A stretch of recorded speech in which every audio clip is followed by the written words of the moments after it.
Hello YouTube family, हमारे YouTube channel में आप सभी का स्वागत करती हूँ। नमस्ते, हम आप सबकी नीलम वर्मा। मैं आज बहुत दिन बाद आई हूँ। बहुत गर्मी हो रहा है दोस्तों। आप सब लाइक शेयर सब्सक्राइब जरूर करना। आप सबके बीच बहुत प्यारा प्यारा सा नाच गीत लाई हूँ, तो आप सब का हमें कमेंट का इंतज़ार रहेगा।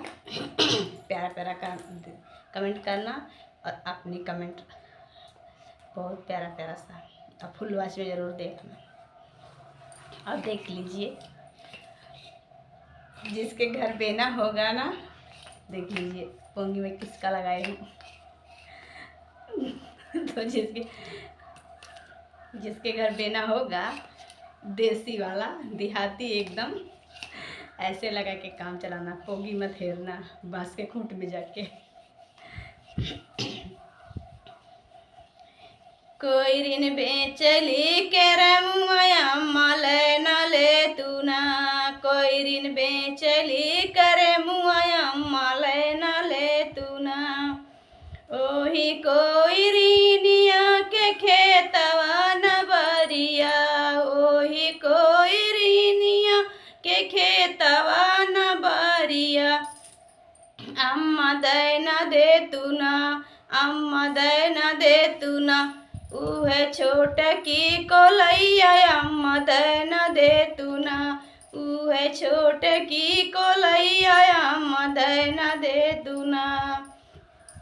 कोई ऋण बेचली के रमुआ अम्मा ले न ले तू ना, कोई ऋण बेचली के रमुआ अम्मा ले न ले तू ना।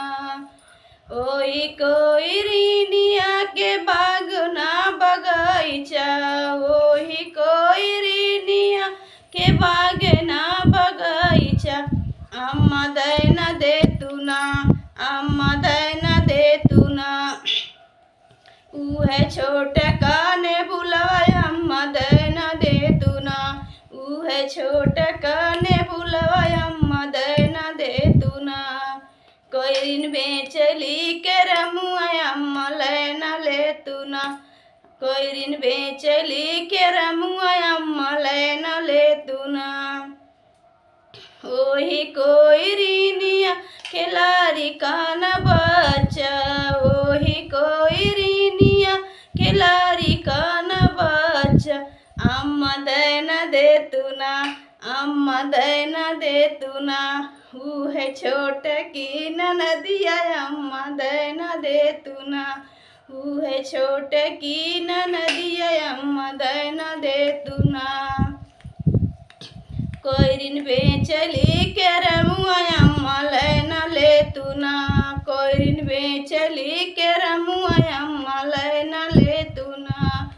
ओही कोई ऋणिया के गोरू न बछरू, ओही कोई ऋणिया के गोरू न बछरू।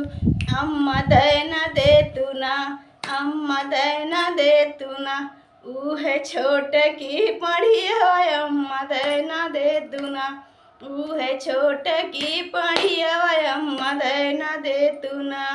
कोई ऋण बेचली के रमुआ अम्मा ले न ले तू ना, कोई ऋण बेचली के रमुआ अम्मा ले न ले तू ना। तो दोस्तों, हमारा नाच गीत कैसा लगा आप सब अपनी राय जरूर कमेंट बॉक्स में बताना। गला तो नहीं चल रहा है ठीक से क्योंकि सर्दी पकड़ा है, तो प्यारा प्यारा सा कमेंट जरूर करना, प्यार दुलार से सपोर्ट करना दोस्तों।